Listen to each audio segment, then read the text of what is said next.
नमस्कार दोस्तों, आप देख रहे हैं चित्रकथा टीवी। एक बार की बात है, बिरजू और मंगला मथुरा के एक छोटे से गांव में रहते थे। मंगला सारा दिन पानी पूरी बनाया करती थी।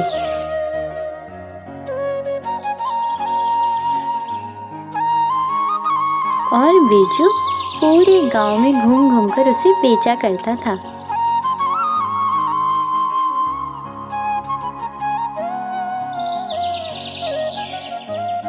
मंगला के हाथों में स्वाद था।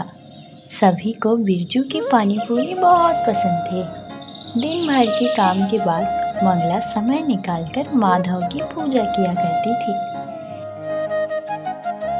एक दिन मंगला ने बिरजू से कहा, अरे बिरजू, अब मैं बूढ़ी हो गई हूँ। मुझसे अब ये घर के काम और पूरे दिन झुक झुक कर पानी पूरी बनाना अब ये सब नहीं होता। एक अच्छी सी बहू ले आ।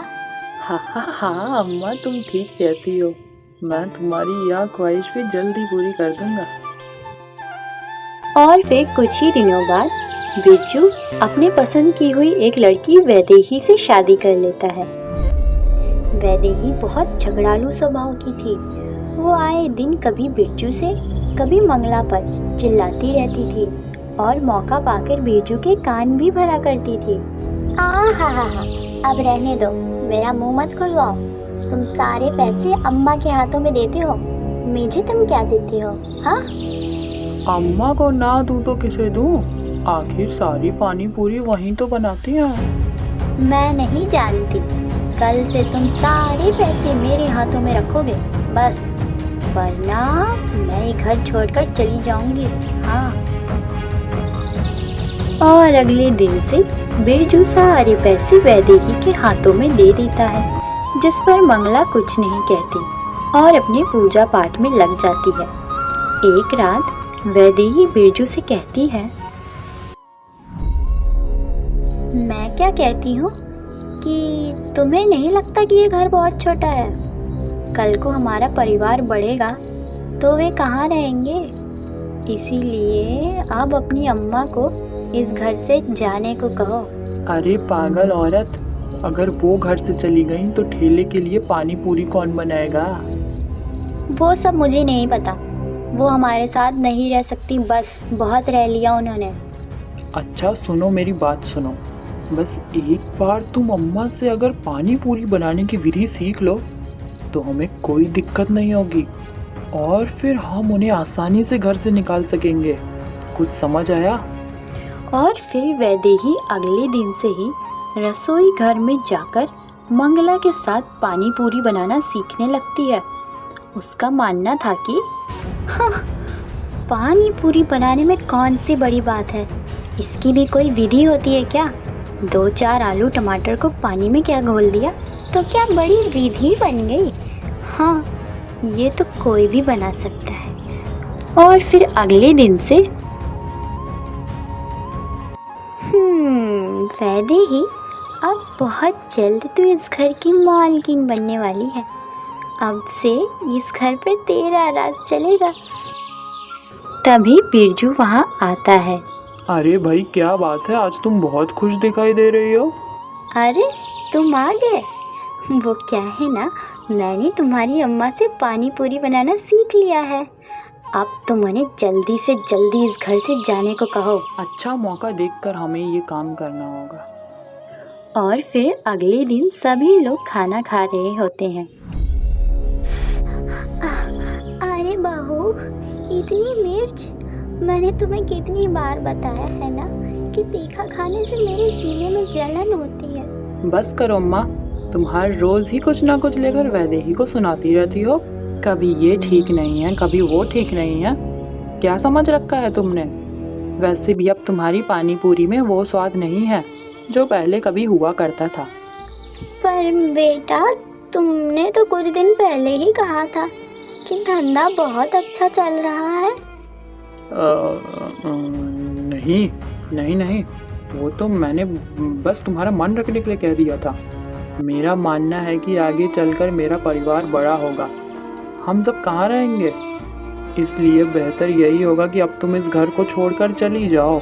नहीं नहीं बेटा नहीं, मुझे इस घर से ना निकाल। मैं इस उम्र में कहाँ जाऊंगी, मुझे घर से ना निकाल बेटा। वो सब हम नहीं जानते। अपना बोरिया बिस्तरा लो अम्मा और इस घर से चलती बनो।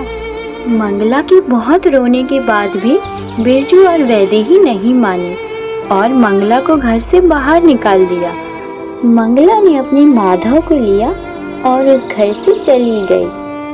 कान्हा ये सब कुछ ऊपर से देख रहे थे।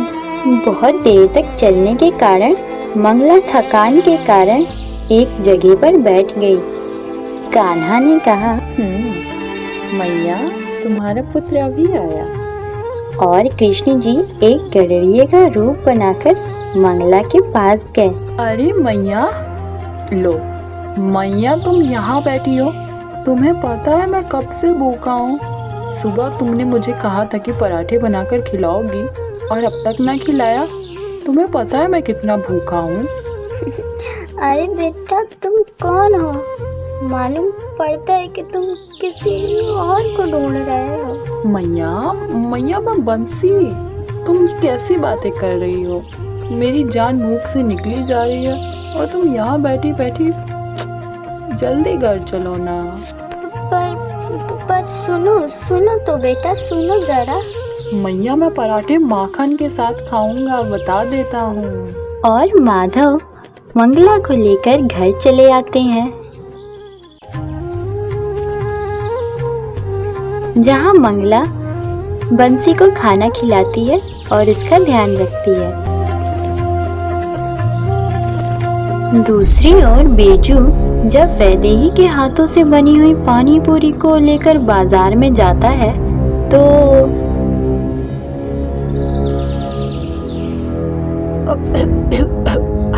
अरे थू। अरे बिरजू भैया, आज तो तुम्हारी पानी पूरी में बिल्कुल भी स्वाद नहीं है। अरे नहीं भैया, कैसी बातें करते हो। यह बिरजू की पानी पूरी है, ऐसा नहीं हो सकता। लो जरा एक और चखो फिर बताओ। अरे नहीं, एक ही बड़ी मुश्किल से गले से नीचे उतरी है, अब और नहीं। जिससे बिरजू बहुत निराश होता है और उस पूरे दिन जो उसकी पानी पूरी खाता है वह यही बोलता है। और उस दिन बिरजू की एक भी पानी पूरी ना बिके और वह घर लौट आया। ये तुमने कैसी पानी पूरी बनाई है? इसमें एक रत्ती का स्वाद नहीं है। यही सीखा था तुमने अम्मा से? हाँ, यही सिखाया था उन्होंने तुम्हें? असल में बात तो यह थी कि वैदेही ने कभी पानी पूरी बनाने पर ध्यान ही नहीं दिया। हाँ, पानी पूरी बनाने में कौन सी बड़ी बात है? इसकी भी कोई विधि होती है क्या? 2-4 आलू टमाटर को पानी में क्या घोल दिया तो क्या बड़ी विधि बन गई?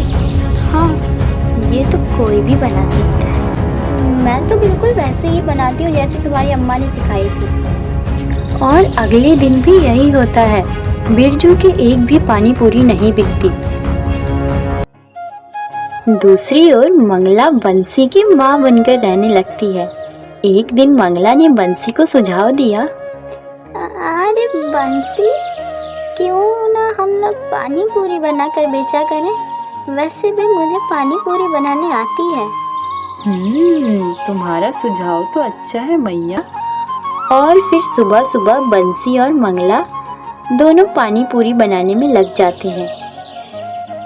शाम को जब बंसी अपने पानी पूरी को लेकर बाजार में जाते हैं, बंसी की सारी पानी पूरी आधे घंटे में बिक जाती है।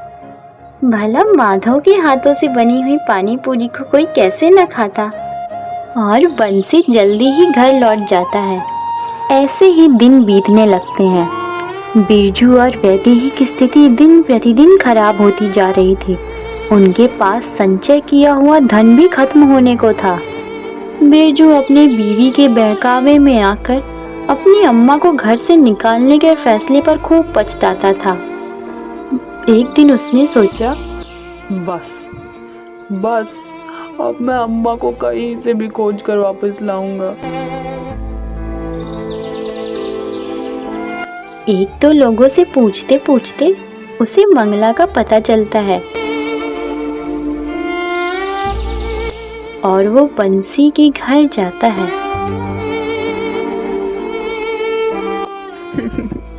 अम्मा घर चलो ना, घर चलो अम्मा, मुझे मेरी गलती का एहसास हो चुका है, मुझे माफ कर दो, घर चलो।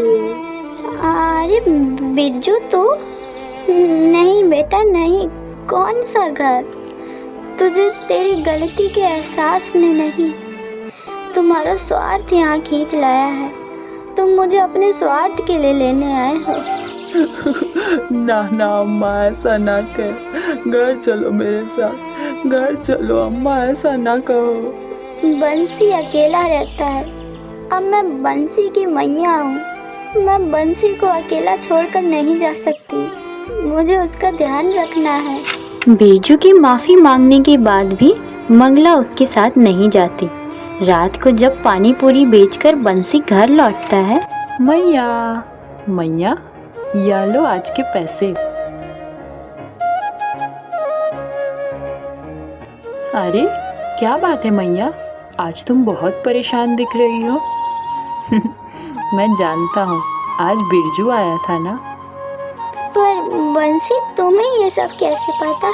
मैया तुम उसे माफ कर दो और उसके पास चली जाओ। पर अब मैं तुम्हारी माँ हूँ, मैं तुम्हें छोड़कर नहीं जाना चाहती। न जाने मुझे तुमसे इतना मोह क्यों हो गया है बंसी। तभी बंसी अपने असली रूप में आ जाते हैं। श्री कृष्ण, मेरे माधव आ गए, मेरे माधव आ गए, मेरी भक्ति सफल हो गई, मेरे माधव तुम आ ही गए। मैया रो ना मैया, मैं तो हमेशा तुम्हारे साथ हूँ।